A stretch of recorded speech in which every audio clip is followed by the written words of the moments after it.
And I'm hoping to have an open discussion. It's part of my theory of education in CPE that we learn from each other. So we have some concepts that we're going to talk together, and then we hope to, again, be with each other and learn together, which is why I also have a microphone in the middle. This is recorded for Ancient Faith Radio, so I'll do my best not to be on this side of the table, but come around, and then if I invite you, it's not because I put you on the spot, but again, because I hope to have an open discussion. I'm sorry. My name is Father Adrian Budica. I'm the Director of Field Education at St. Vladimir Seminary, and I'm the Manager of Spiritual Care at Bridgeport Hospital in Connecticut. I'm a board-certified chaplain and CPE supervisor, or as we are called right now, certified educator. And with me, Sarah. Hi, my name is Sarah Byrne-Martelli. I'm a board-certified chaplain endorsed by the Antiochian Archdiocese. I am a chaplain at Mass General Hospital in Boston. I'm also a Doctor of Ministry student at St. Vladimir Seminary, which has been a wonderful way to integrate my chaplaincy practice into further studies in an Orthodox seminary. And so Father Adrian and I have worked together for the past several years now to really to talk about chaplaincy, to find ways that we can support people in this ministry. We have a podcast on Ancient Faith Radio called The Wounded Healer, which we would love for you to listen to and enjoy and connect with us.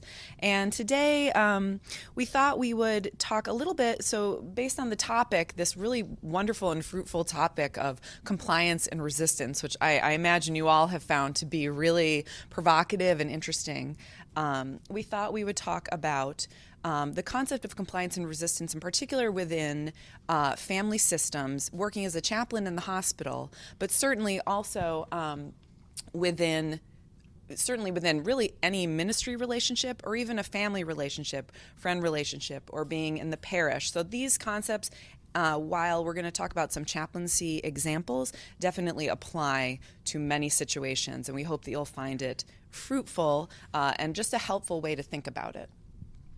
Am I doing this part? Okay. So we're gonna do a little brief reflection just for fun. Father Adrian and I like to integrate, I think, pop culture and music into our presentations and our ways of thinking, just to keep it fun and relevant. So we'll do a little reflection briefly. Father Adrian is really, I think I would say, an expert on some of the family systems and group theory. So he's going to kind of give an overview of the family systems, but in particular what we're going to talk about today is triangulation. How to understand what is triangulation, how to notice it, and how to respond in a way that facilitates healing, facilitates connection, is conflict resolution, but also knowing appropriate use of self when you're in a triangulated relationship, which we are all in all the time. We're going to do a little bit of theological and psychological reflections on that. It's not a super theological presentation today, but there are aspects of our Orthodox faith and our practice that really just fundamentally underscore all of what we do and the way we think about this. So I would argue the more I thought about this, and this was actually relatively new to me, the more I thought about it, the more I felt like it was completely organically an Orthodox Christian way to think about relating to other human beings and relating to God. We'll do some small group exercises, maybe some role playing, maybe some small group connections. And then we'll share some vignettes of triangulation and really how we navigated that as chaplains in the hospital, but again, applying to a broader context. So how many of you are here because of Johnny Cash? Yeah, thank you. We try to find something catchy, obviously, to talk about walking the line, compliance, resistance, and being triangulation. You may have noticed that when you walked in, the song was playing. And if you didn't notice it in the title, it's in the title, I Walk the Line. Here are some of the lyrics. I put an underline on some of the concepts that I'm going to come back to because I think they relate to spiritual care, believe it or not. The theology of Mr. Johnny Cash. I keep a close watch of this heart of mine. Hello, Nepsis. I keep my eyes wide open all the time. I keep the ends out for the tie that binds. Maybe a reflection of what we're doing and what ties it. You know, what are the things that ties it? Because you're mine, I walk the line. Now, that line could be used, obviously, as a relationship, but could be also used as a sacred relationship, maybe with God. Because God is mine, because I have a relationship with Christ, I can walk the line, which is kind of what we're trying to invite you here to say, how do you walk the line? It's very, very easy to be true. I find myself alone, again, the reflection by the day, and I'll admit, this is something very difficult to do. Sometimes we do it on our own. It's much harder to do it with others, to admit that we take sides. in our hearts, when we are faced with two positions, and sometimes if they're opposite to each other, it's much easier to say, oh, no, I'm the objective presence. I'm the one that, I'll be walking in the middle. No. You and I have to admit that it's very likely that our heart, usually our feelings go into one direction. So we have to admit if we are drawn more towards one corner than the other. So we'll come back to this. And just in terms of chaplaincy certification and learning goals, so Father Adrian, being a CPE educator, she's smiling, is teaching his students of all faiths, men and women, lay and ordained, to become a person that can use non-anxious, non-judgmental presence, okay, as part of the use of self. Okay, so that's something that we're always trying to cultivate, a non-anxious presence. You'll hear us say that a lot. And that is a very important concept, especially in triangulation.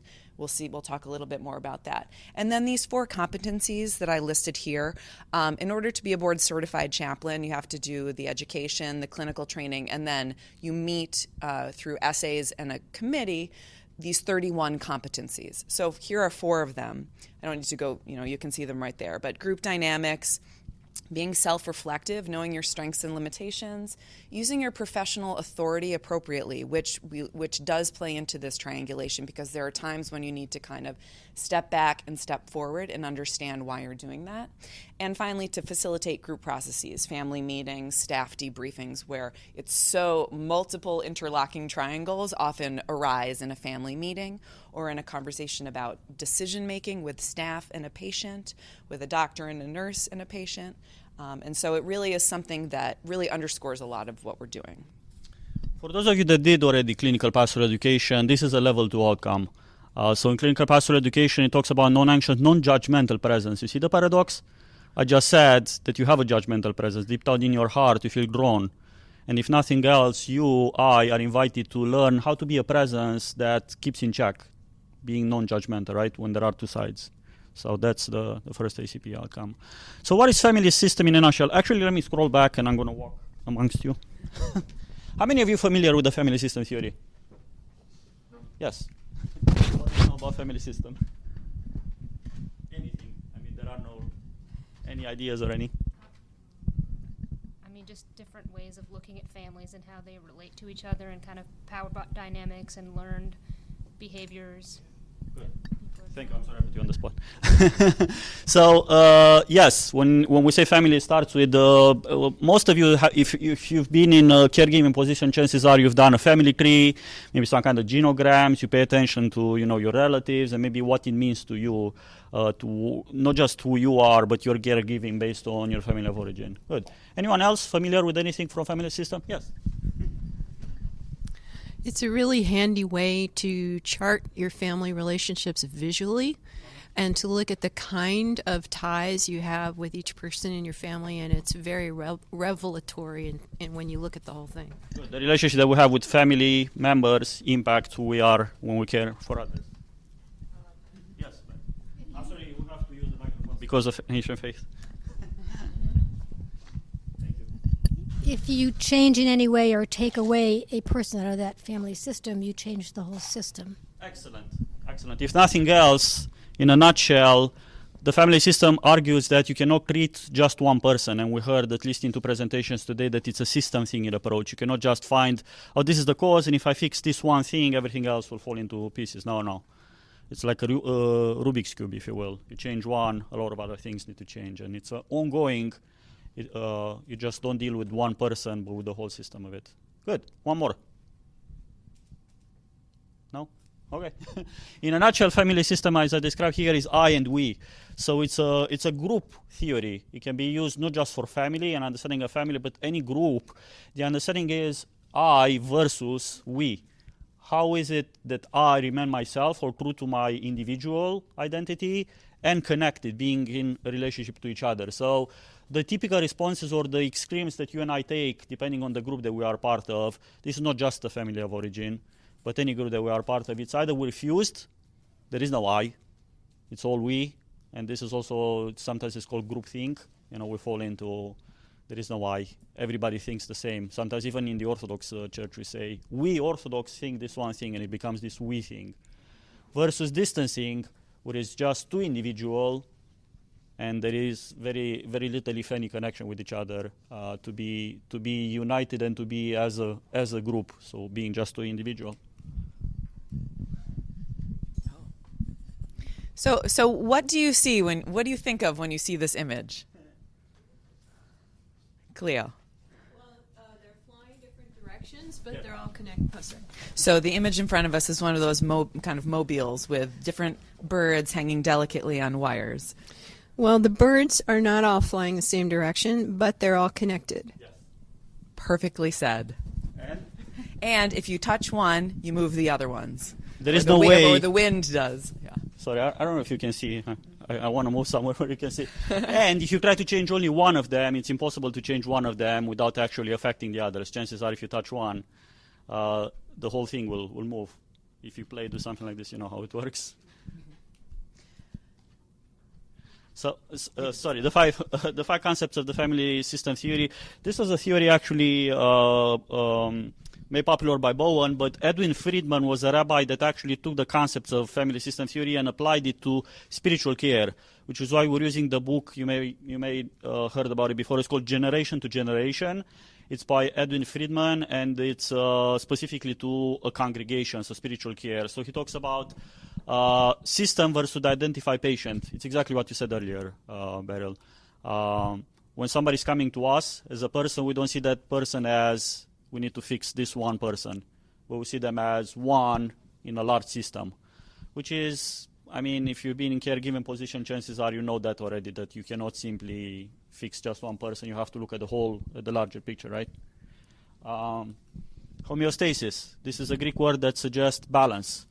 Parallel to our biological life, we try to keep things in balance, and there is a take in and take out. So our bodies are taking in things, but they also try to keep the balance. So when we say homeostasis, for instance, our body, you and I as we are right here, I as I speak, our body is fighting right now to keep approximately the same temperature, approximately the same blood pressure, right? Mm-hmm. So that's a lot of energy that goes into that. And then when there's a change in the system, then again, blood pressure can go down or temperature goes up. So it's the same in any system.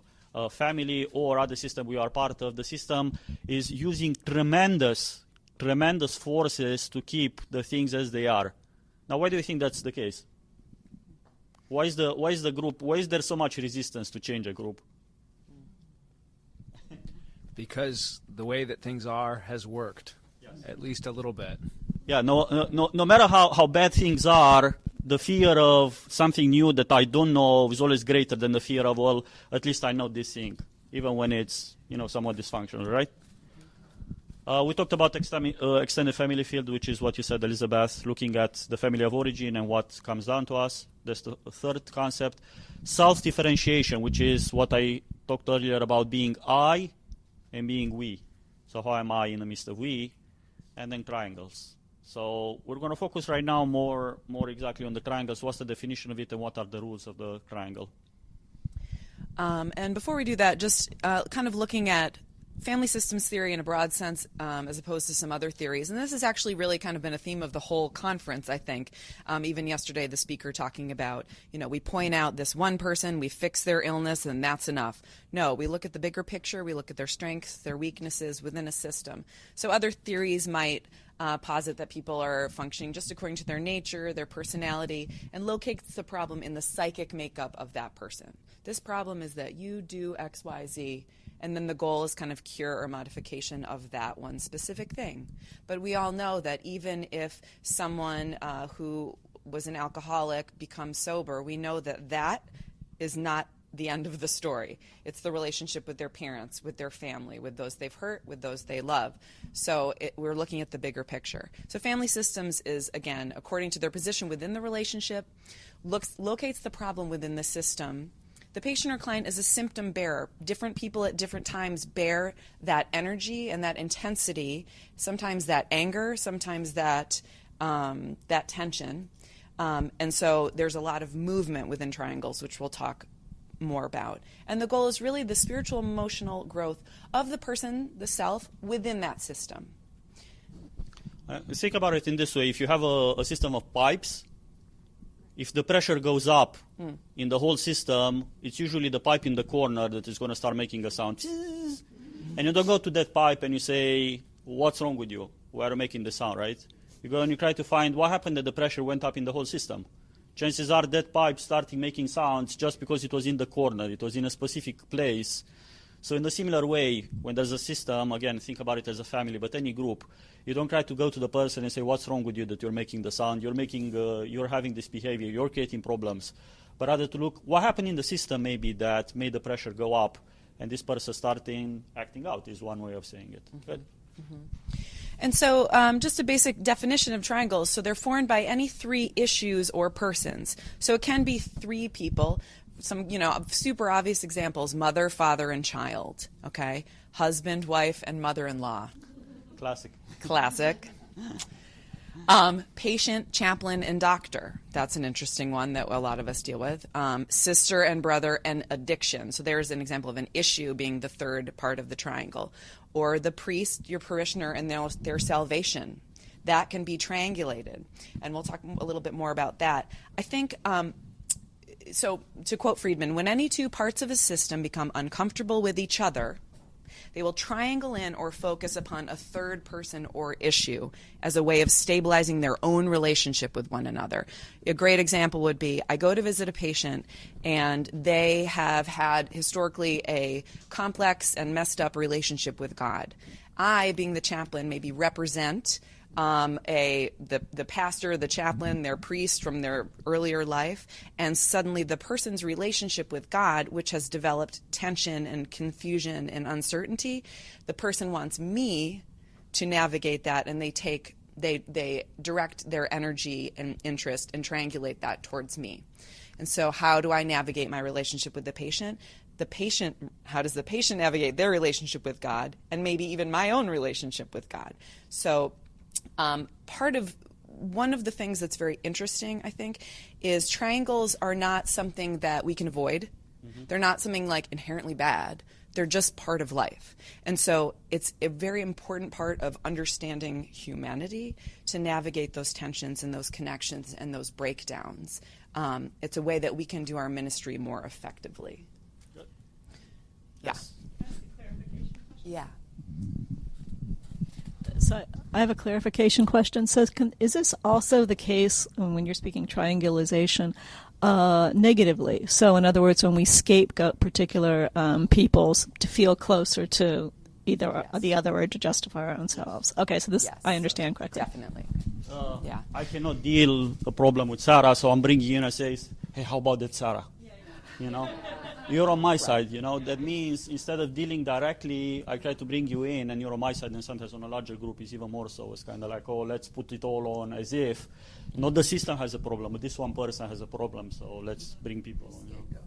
A scapegoat. Yeah, that's one of the concepts of scapegoating, or identify patient is called in family system, is exactly what they're describing. Yeah.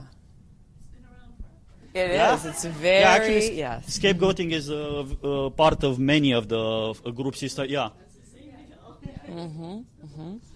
Yes. Yeah. It's Old Testament. Yeah. All right. So what are the 7 rules of the triangle? And here is a triangle that I chose, and I hope to show. Oh, this one doesn't pick up. Oh well. What can I? Okay, never mind. Anyway, A, B, and C, so I'll talk and I'll give examples of the triangles. And then, number 1, when you are in a triangle, maybe we'll use this example, you have to be equally connected and distant to both sides of the triangle. We're dealing with equilateral triangles. Yes. Ideally, if the... they morph. Yeah. Yes, for those of you that love math... Becomes isosceles really Isosceles easily, but sometimes. we got it right. So are these 7 rules for the person who's dealing with someone who's triangulated, or is it for people who are in the triangle? Good.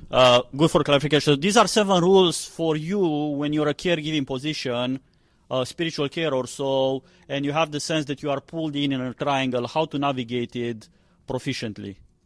You have to be equally connected and distant. If any of you have and I'm sure many of you have experience with counseling, marriage therapy or so, you may have heard this concept that if both members come to counseling and they both hate you, that's a good thing. If nothing else, they found one thing that they have in common. Chances are, if one party loves you and the other one not as much, you're not navigating the triangle, which is what I'm saying here. You have to be connected, so they both have to trust you, but they also both have to have a sense of, what's up with Father Adrian? You know, what is he? I don't like what he's saying to me. And if nothing else, if they find that, that's a good way of navigating. So that's number one. Number two, very important, you cannot challenge directly the relationship or one of the sides. And I put in parentheses, yes, you can, but it won't last. So Friedman has this joke. Nobody in the history of humankind has ever made a lasting change by simply saying, you know what, honey, you're right. I don't know why I didn't think about it that way. Right? So this will become very important when you see that when you try to challenge a problem like the issue and you say, well, why don't you do this instead, or stop doing this, or any of this, it's not going to last. It's not that it's forbidden to do it, but again, it's about the trust relationship that you have with them, and it won't last. Instead, Friedman is saying that the triangle has a perverse nature to it, and the more you try to challenge one side, the more it's going to have the opposite effect. This is what we call, you have to become the devil's advocate. And I'll give a specific example, perfect example comes when we talk about addictions, for instance.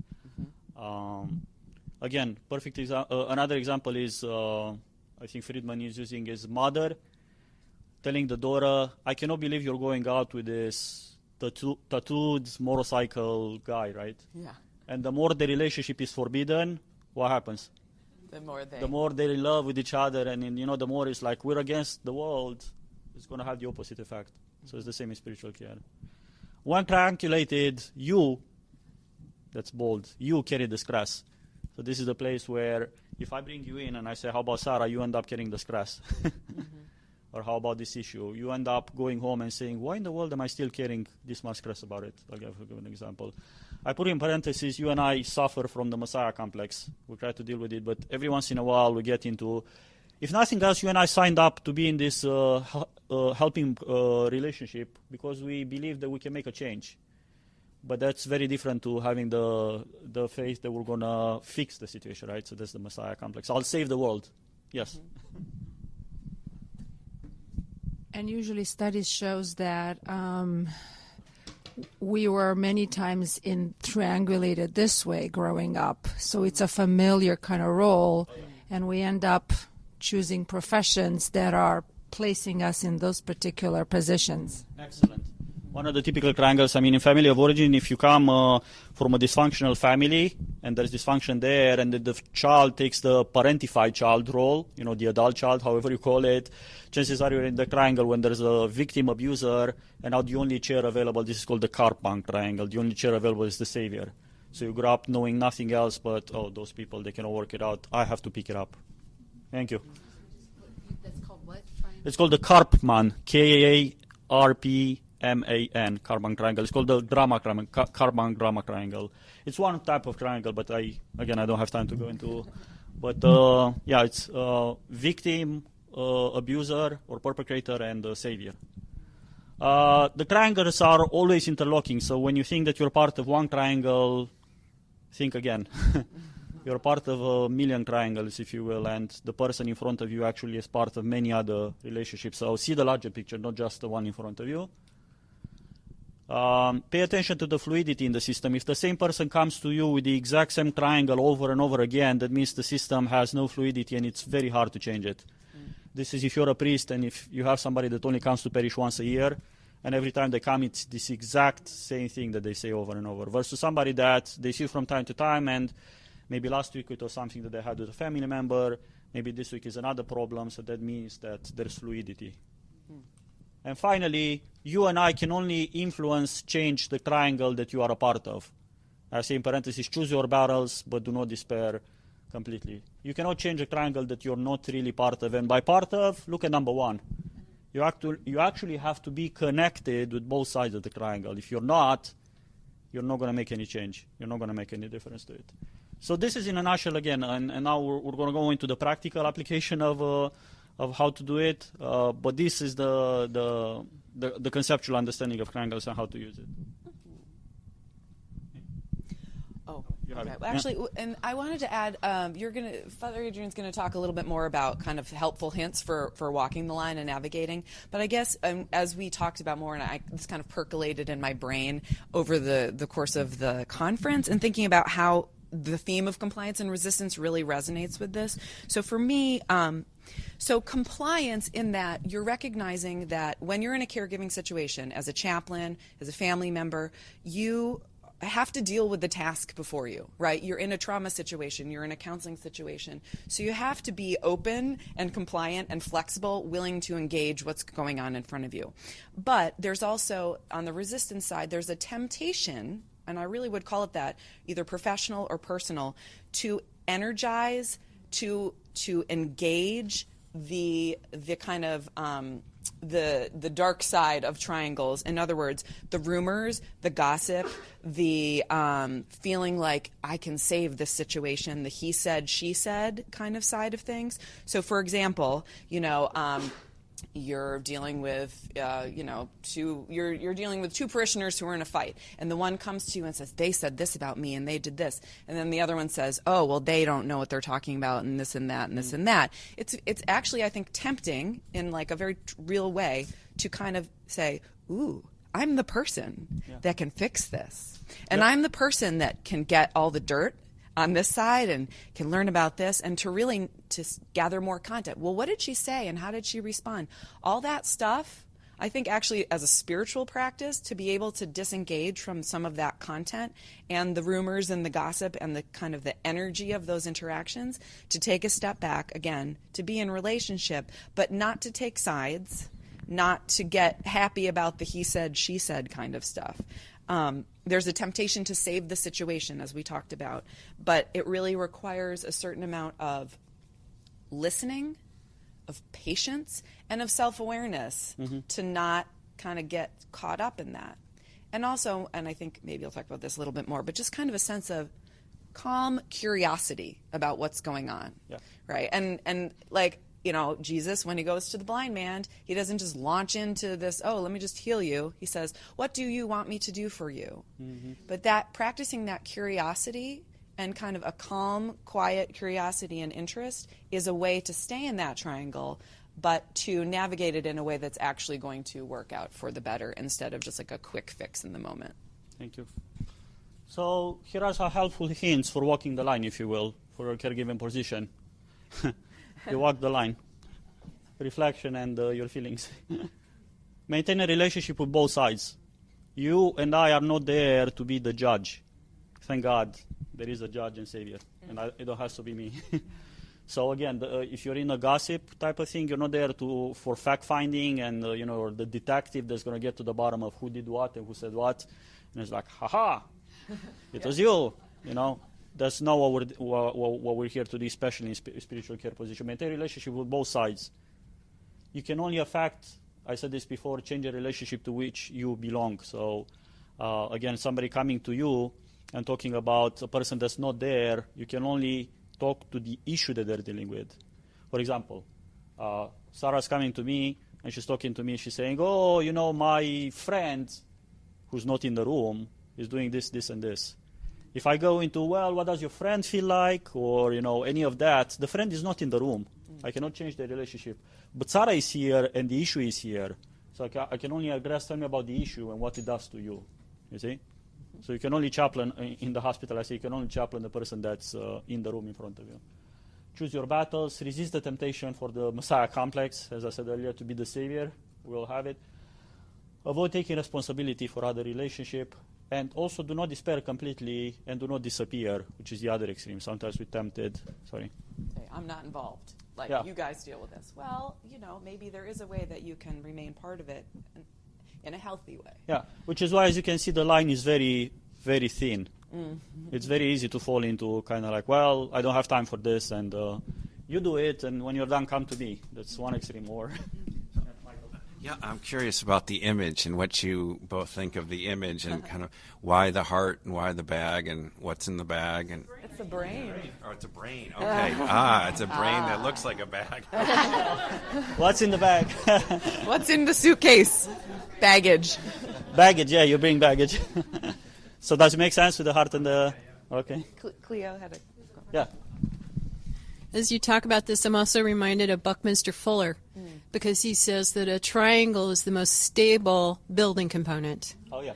So you're also like coming up against that stability. And Yes, yes. You need a third one. You cannot have a chair with two legs. You need at least three to sit on it. All right. Helpful things for walking light continued. Given the paradoxical perverse nature of crime, remember what can help. And I give 3 examples. Be playful. Use playfulness. Play the devil's advocate. And being a non-anxious and non-judgmental present. Not literally the devil's advocate. Well, so to speak. Here's the example. There is a way for you in spiritual care. Chances are, if you walked, in a hospital, they try to train you to agree with the patient's feelings without agreeing with the content. First of all, you have to differentiate between what is the content of the conversation, what are the dynamics or the feelings of it. So there is a way of, in system-centered theory, it's called being in the boat with somebody. This is Ivona Gazarian who said, I'm in the same boat with you, even though I don't agree. Just because we don't agree, it doesn't mean, again, I hate you or I'm... So this is the place, and you'll see it again when we talk a little later. There is a way of me joining somebody's emotion and recognizing that emotion in myself, even though I don't encourage the behavior itself. That's what I'm talking about. It sounds from the outside, oh my God, Father Adrian is encouraging this person to drink more, or, Father Adrian is taking sides against the nurses, or any of that. No, I'm agreeing with their feeling, not to the content of it. And things I learned from Mr. Johnny Cash. Watch your heart. Admit your biases. I'll admit that I'm a fool for you, remember? So admit your biases, because otherwise you cannot work with them unless you admit them. And reflect when alone with others, not with family members. But use your compassion. Use compassion with peers, if you have a peer group and therapy, to reflect on what your biases are, because they're going to be a part of what you do. So we can look at these kind of typical triangles in spiritual care, but again, in a broader context, I'm sure you can recognize them in your life if you haven't already. Maybe there's an aha moment where you're like, oh, my husband and my mother-in-law this whole time. That's what this is. And, again, like as per usual, the more I think about this, the more I feel like, again, it's a concept that is so familiar to us as Orthodox Christians. Why do we ask, a random 10-year-old boy for forgiveness at Forgiveness Vespers? Or why do we ask an old grandmother, who's the most wonderful, amazing person on earth? Why does she have to ask us for forgiveness? Because we are connected. We believe that a sin, spoken or unspoken, a knowledge or an ignorance, these things affect our relationships with that person. They reflect on our relationship with God, and they affect the community. So really that holistic way of looking at relationships. So if I offend you, I offend God and I offend others. So for me, it's just really like a super organic way to think about relationships and forgiveness and connectedness. Yeah. And another theological example just came to my mind, actually. It's not on a slide, but think about Christ meeting Lucas and Cleopa on the way to Emmaus. We use the story a lot, right? It can be used as an example of how Christ is taking time to listen to them. And if nothing else, think about it, that if the triangle is the disciples, Christ is dead. He just died on the cross. Our beloved teacher is dead. And this new person, this stranger that comes and joins them, if nothing else, I want to believe that he starts by building the relationship. If nothing else, triangles is first you have to build the relationship before you grasp what the issue is. So what is Christ doing? Listening to them, exactly. Basically saying hi, joining them on the road. I mean, think of the image of joining them, walking with them along the road. I think that was Dr. Papadopoulos was also saying, co-journeying or walking alongside, and then saying to them, tell me about your sadness. I can see your faces. You're looking downcast, before saying, and lo and behold, they're talking about their, teacher, and he's the main character in the story, right? So a typical triangle, could have been like, ta-da, right? Come on, guys, I'm here. Yeah. And, sometimes we argue that he's been with them for so many years and they didn't get it. If nothing else, it's another triangle where it doesn't work as simple as, it's me, right? There has to be a relationship that changes that. So first and foremost, establishing the relationship before opening the scripture to them, and if nothing else, it comes from their heart, the change. So that's another way of reflecting theologically on it. Oh, go back for 1 second. I just wanted to give a few examples, just so you could, just kind of so you have a clearer image. So I am in a relationship with my hospital patient in the ICU versus the hospital staff. So the nurse hates me. Every time I call her, she rolls her eyes and she won't give me enough medication and this and that, and she hates me. And then the nurse is like, that patient is so high maintenance and she's doesn't this and that. So now I could be like, oh, but she really thinks this, and oh, well, this is what she said, but that is not an appropriate pastoral response. Instead, you can honor the feelings in a spirit of curiosity and calmness. Wow, it sounds like you really are struggling with this, or wow, it sounds like she's calling you all the time, and this is becoming frustrating for you. What's going? And so maybe it's really not about that at all. It's about the nurse and her own caseload, or it's about the patient's fears of whatever is happening to them. But it turns into an issue on me. But if I can kind of separate that out and be honest and really name calmly what's going on, then the issue can maybe resolve. They can resolve their issue. So that's good. So again, understanding the triangles and knowing how to navigate them really facilitates honesty, I think, and really connects us, can give us peace, like the peace that surpasses understanding. So here's a little story. I work at Mass General often on the weekends, so I kind of just am paged to whatever trauma or end-of-life situation is happening. So I got paged to this patient, John, we'll call him, who was on the neuro ICU. He had his aneurysm ruptured. So he coded. I was paged automatically, as you are, to a code. I came. There was no family there. They managed to resuscitate him quite quickly, but he was intubated, sedated. I knew that the prognosis was very poor. Not entirely clear that it would be right away that he would die, but it was clearly he was on life-sustaining measures. The family was on their way in, like within an hour from New Hampshire. Okay. So I say, well, I talked to the nurse. She said, I'll page you when they come in. Fine. I go do something else. I come back in an hour, and I meet the patient's wife and the patient's stepdaughter, Heidi. And so instantly, it's very clear that there's going to be some complex family dynamics in this situation. So the most intense one was that we all met with the doctor. So I was there for the family meeting where the doctor revealed kind of medically what had gone on, the prognosis, and it was one of these kind of hurry up and wait situations where they were waiting to see kind of the results. They would get some scans. Within an hour or two, it was going to become very clear if there was any meaningful chance of survival. Probably it wasn't even really going to be a decision they would have to make. Instead, it would just be clear that he had lost, like his brain had lost all functioning. So Kathy and Heidi, as I sat there with them, Kathy's the wife, Heidi is the stepdaughter. Very interesting people. Lots of swearing, lots of foul, lots of very honest dialogue with the patient, or with the wife and the stepdaughter. Use a lot of colorful language, which I took as a compliment because, I'm just a normal person, so that's good.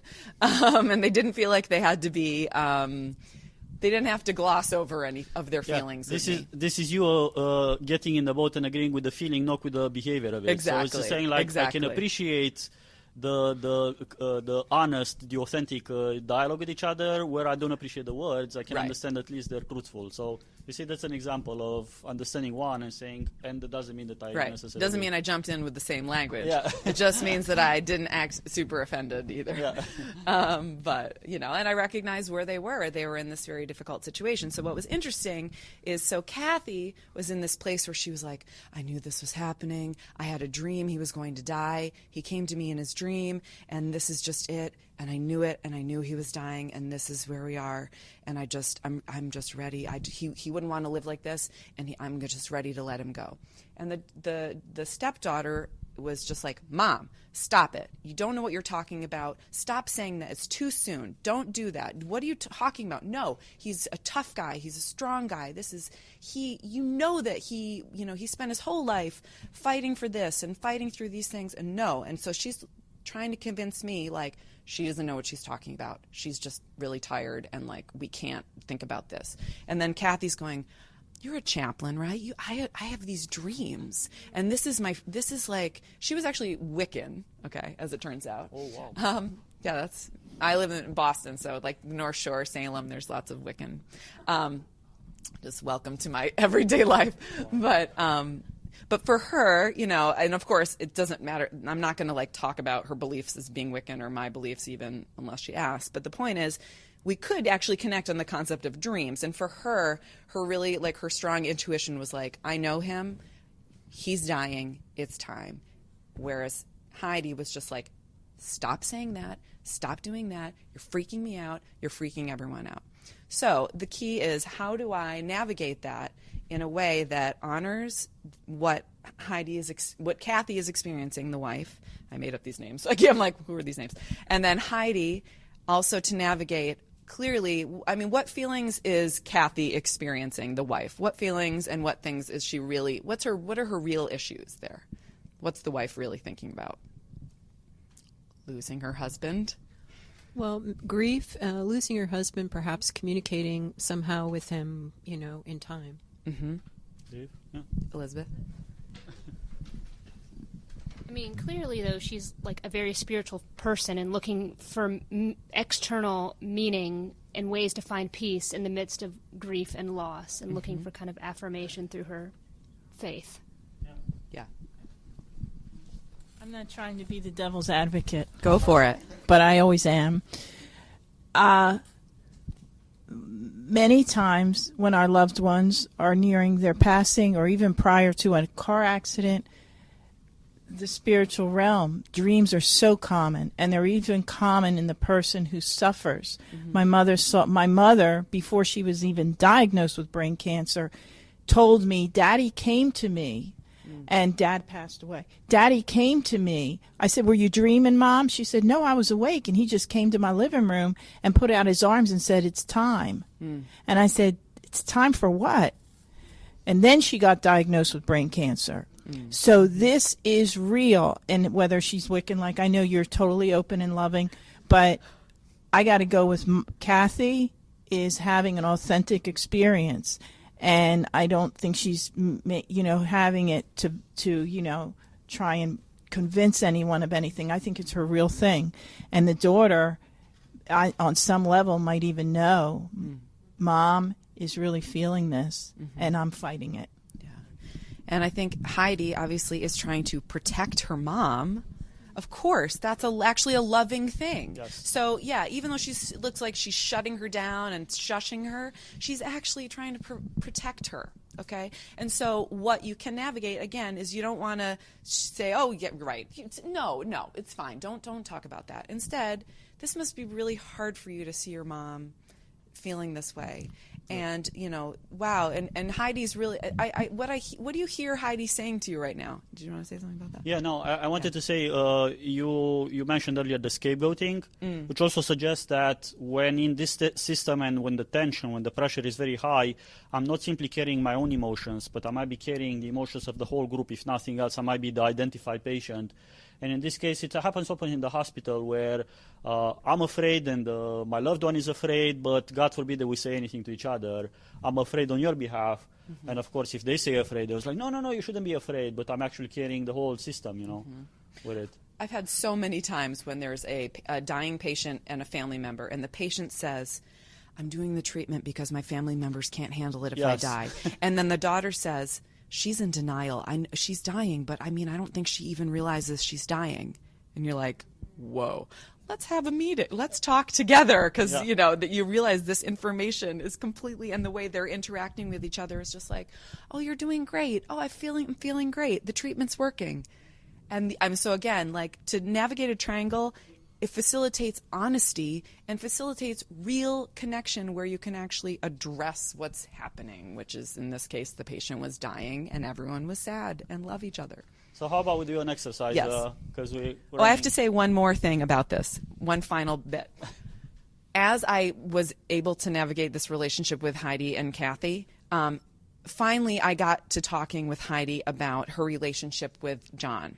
And I just did some kind of gentle conversation about him and about the person, their relationships. And I said, how has it been for you the past couple weeks, past couple months? She said she had been estranged from him, actually, for several months. But like 3 days before this time of this meeting, at the end of their visit, he had looked at her and he said, I love you. Mm-hmm. Now, for many people, this is just a normal thing. For her, she said, he has never said I love you to me. Uh-huh. She said, and that's when I knew he was going to die. Yeah. And she said this in front of her mother, who hadn't heard this story yet. And so the mother was like, oh, okay, she knew too. John knew. Heidi knows. We all know. And that it was truly like one of these moments where it was like, that's what we're here. And that's what we're dealing with. So it was very powerful, and I was just really thankful that they were able to share that with each other so that they could be present for him in his last hours of life. Okay, let's do an exercise. How many triangles? No, just kidding. This is to remind you the triangles are interlocking. So I would like to have a volunteer. No. To be a real volunteer. To be in a dialogue. To play a triangle. Oh, I want to be an actress. Yay. Oh, yay. Great. Here, I'll go back to the rules so that we'll make it alive as it is. So I'll play a patient, and you're just coming to visit me. Let's say, congratulations, you're a chaplain. Oh, thank you. Just do your best and make it up. What's your name? I'm sorry. Jackie. Jackie. Hi, Jackie. Nice to meet you. Hi. Jackie, can I talk to you for a second today? Of course. Of course you can. You have some time? Mm-hmm. Man, I had this issue for so long, I don't even know where to begin, but it has destroyed my life. And you're a chaplain, right? Yes. Yeah. Well, I've been drinking, and I've been drinking so much, and it's like, this is it. My life has come to a place where it's just unmanageable. I cannot do this anymore. And I had this aha moment yesterday. This is the moment I'm actually going to make a change and finally quit it. You're a chaplain, right? Yes. You're going to help me quit. You're a person of God. You're a woman of God, are you? Yes. Yeah. So I know that God hates alcohol, and God doesn't want me to do this. So this is the moment where, well, what do you think? Help me quit. This is the time, chaplain. Give me an oath. Give me something. The power of God that's going to help me break the alcohol. What's the triangle first? And then you can respond. You, me, and the alcohol Good, addiction. excellent. Okay, so what's your response now? I need to name. Your name? Oh, Adrian, I'm sorry. Adrian? Yeah. First, Adrian, thank you for sharing and being so vulnerable and open. And I hear the struggle that you're going through right now. And what a blessing that you feel that you've come to this moment where it can finally be healed and released. Okay. But what I want to share with you, Adrian, is that though I love God, I don't have the power in this moment to heal you. Oh. But here's what can happen. What do you mean you don't? You're a chaplain. No. Come on. If you don't have it, who does? Come on. But here's what happened.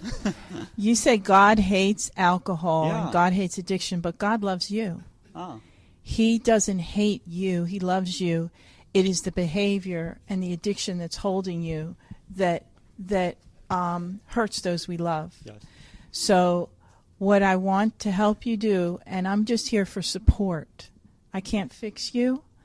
I can't make this go away. Yeah. And I can't promise that today it's over. Good. But what I can do is be an anchor and support for you so that you can experience your strength and God's love. Good. Thank you, Jackie. Woohoo! So here are Nicely how done. Jackie navigated, the triangle. If nothing else, first and foremost, has to establish a relationship. Has to establish a relationship with me. So I'm sorry, I just thrown you in. Sometimes this happens very often at the hospital where you're just going in, and after you just say your name and you have a badge. That's it. That's the whole relationship. You got to start sometimes from scratch. Like, what are you watching on TV? And sometimes you don't even have that. Sometimes it's like, oh, you're the chaplain. Let's get right to it. Mm-hmm. So if nothing else, you said, okay, let me take a step back. And before we talk about it, I appreciate, I heard you say this. I hear your struggle. All of that has the purpose, if nothing else, obviously, to invite awareness, but to establish a trust with the person that you're talking to. You cannot challenge directly, which is why, thank God, you and I would not go on saying, yeah, tell me how you're going to quit.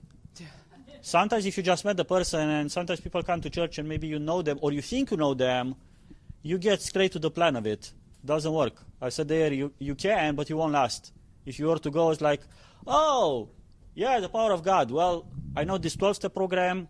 I have a phone number. Let me call for you. You see, you're getting in the triangle and you're joining as in like you already bought that is actually going to happen. Instead, you said, I don't think I can fix it for you. I don't think I can do this. You know, it doesn't work that way, nothing else. That's the message that I heard from you. And finally, interlocking triangles, pay attention to the larger field. It's not just the alcohol. It's your relationship to God, how you understand who you are in the eyes of God. It's like see the larger pictures. You basically avoided the Messiah complex of, I'll fix it for you. And I'm wondering if you or anybody else here can do number 3, the devil's advocate. What would that look like in this specific situation? Actually, I got this from Reverend Sarah Fogg. Yeah.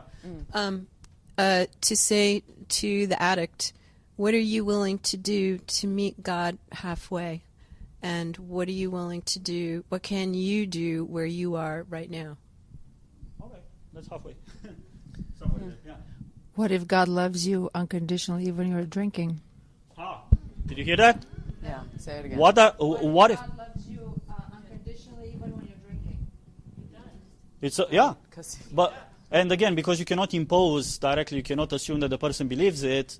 You say, what if? I'm wondering, what if you thought that God loves you even with you? This is fighting against, what's the bias there? The bias is the one when they destroy their life, they're a horrible person, and we're sending a message, no. What if God loves you? Good. That's in the right direction. Michael. Say it. You could say it. You can say it, yeah. Yeah. How about going to the moment of where you talked about the motivation and asking him to kind of dig into the motivation, because that's kind of inside. That's his devil advocate to the addiction. So what would you say? What would be the line? I would say let's go back to that moment of when you had a motivation to change. What did you feel? What happened? Oh, okay. I think you were going somewhere else with it. Yeah. But let's go back to the motivation for you to drink. Mm-hmm. So What more do you like directly, about when I'm a drinking? chaplain, you might hear me say on the side of an alcoholic, say, "Tell me about alcohol. What do you like about it?" That's me playing the devil's advocate, and from the outside, as I said earlier, people might think, "Wait a second, is Father Adrian telling him?" Like when he's done today, he's just going to run to the next bar and get drunk again. There's no what I'm doing. I'm not agreeing with the behavior itself, but I'm playing the devil's advocate because, again, I believe that the real change only happens when one is able to accept, in Jungian we would say the shadow piece of, this is bad, I shouldn't be doing this. And me saying, no, tell me about alcohol. What does alcohol do for you? What do you like about it? If nothing else, to name that feeling conflicted as like, hey, there's a part of me that, if nothing else, what they came, they said, is destroying my life. But guess what? There's a part of me that really loves it. Like I cannot wait to go again. And the one, if you met any people that are in recovery, they will say that the craving is still there. Even if 20 years they've been sober, they say, if only I could, I would get, drunk tonight. I just choose not to. And they acknowledge that the craving is there. No, I just wanted to reflect on, the question that you offered up, like asking someone that's part of a destructive behavior, what do you like about it? Because they know the behavior is wrong. Everyone's telling them it's wrong. Anyone that has a destructive vice knows that it's bad and wrong, but, ask them to go deeper and explore, well, what's the motivation? Instead of just throwing shame and badness on it, like that's obvious. Everyone knows being an alcoholic is bad, but let's get to the root of some of the other things happening. Yes. Thank you so much. If nothing else, take a guess, the 98% of the people that this person has made any confession or they know about it, even if they bring up, what's the response? Well, stop it. And if it comes, to the closest relationship, it probably comes with shame. It's like, come on, what's wrong with you? You cannot control yourself and all of that. So you and I cannot change it in that way, and we try to stay away from that shaming. What were you going to say, Beryl? I was going to say that response, what do you like about the alcohol, makes that response, what do you like about the alcohol, makes a lot of sense to me, because if someone's going to give up something, they're facing a loss. So it's just the same way as if you'd ask them about a person who they were losing. It makes a lot of sense. So it's another way of saying, in as much as they fight against it, they already have a relationship with it. You see, the homeostasis will be there, and it doesn't happen just like, oh, it's going to stop, and then without acknowledging the grief of, think about it, the exercise at the ton of triangles. How many other triangles are in this picture? It's not just they give up alcohol. Chances are they give up friends, places, times, good times. I mean, think about how many other triangles are in this picture that alcohol comes with. And just to make things even more complex, there's triangles internally in terms of parts. So there is an internal polarity inside between giving up drinking, and you're just bringing up the other side, which likes the drinking. And so one of the things that I'm hearing you saying is realizing that this is a tension between external people, and sometimes it's internal, and how to stay out of that and bring that to the person's internal world.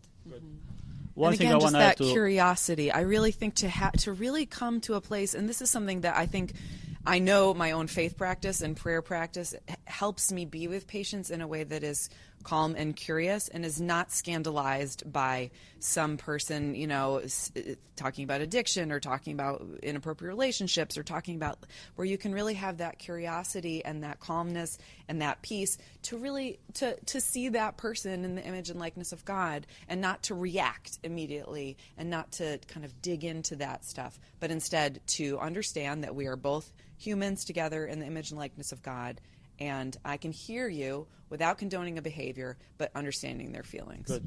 And thank you, Dr. Ioana. So the internal parts are very important. So anybody that will change something, even if it's something small, it won't last if it's only for the sake of somebody else. And this starts with relationship. I'm going to quit this thing for my wife. It works for some time maybe, and in as much as, there's love there, it could say yes. But deep down inside, if the change didn't come from the inside, they won't do it just for my priest or for my wife or for the others. There has to be inside. We're coming close to the end. I think this is the exercise. Sorry. Well, I have a question, actually. Can this model be extrapolated to the other triangle, the person who cares about that person, and but who's very bothered by that behavior? In other words, so you have the loved one of the alcoholic that came to you, the person that came to him, but this, they can't talk about it because it really bugs them, And is there a way, or is that another model? Can it be extrapolated to this model where the person is in part of that? They're not the scapegoat; they're actually part of the actual. I don't know what to call it. But yeah, well, and it's not really enabling, but it's something that, but they're part of the system. Yeah.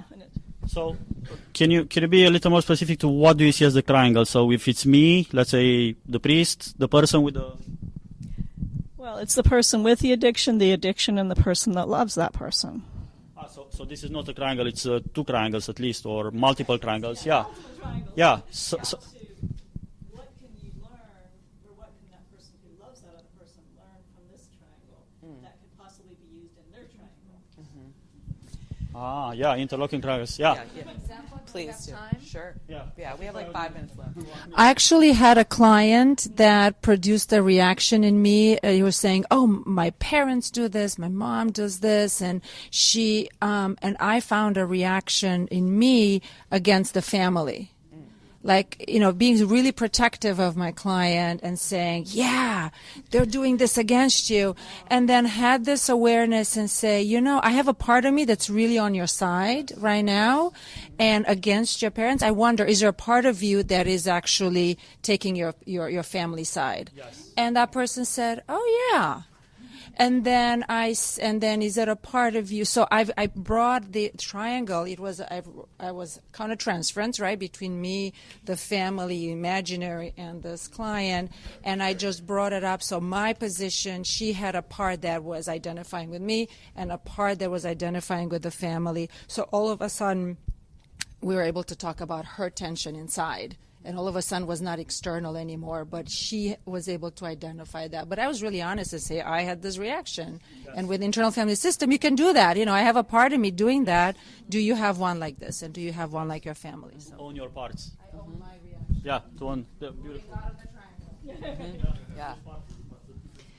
For me as a chaplain, one of the things that I'm constantly battling is the fact that I'm not going to see this patient more than once, maybe twice, for the most part. And so, on what level do we get into things? Because you can't get in too deeply and then say, all right, you have a good life now. Thank you. If nothing else, choose your battles and know your limitations. So it all starts, I think you heard it at least in two other presentations, it all starts with the relationship that you have. And the relationship is just on the surface or just for a short time, then you know that you can only go as far. Again, homeostasis, this triangle would suggest that you go against tremendous forces. And if you only get to see this person once in a blue moon, like Christmas and Pascha, they come to church and nothing else, how much can you actually influence, and even hope that there is any change, even if they do say, I want to make a change. Yeah. And I think part of it is like triaging spiritual issues, and I think and understanding, like you said, trying to develop a relationship of trust. So to be seen as quickly as possible as someone that is kind, compassionate, neutral, and trustworthy. Yeah. So not diving into the he said, she said stuff, but instead just being present. Also, like, for example, with Kathy and Heidi, what is the number one issue that we need to deal with right now? Yes. There's 27 issues that are actually there, but what's the one that we need to address right now? And for this, right in this moment, the issue is, are we going to talk about the fact that this patient is about to die? That's really the issue. There's and all those emotions of fear and love and connection and uncertainty. That's really the issue. It's not that she's a crazy dreamer or, she's in denial and she won't let her mom talk. Those things are all happening. But what's the issue that we need to kind of keep? So that for me was okay, what is my sort of quick spiritual assessment and what interventions am I going to do to address this issue, which is that in this moment, this patient is going to have died in 2 hours from now. So how can I help them be here and not be fighting about all these kind of side issues, but instead to really just notice what's really happening and be supportive to them so they can cry and love each other and be together.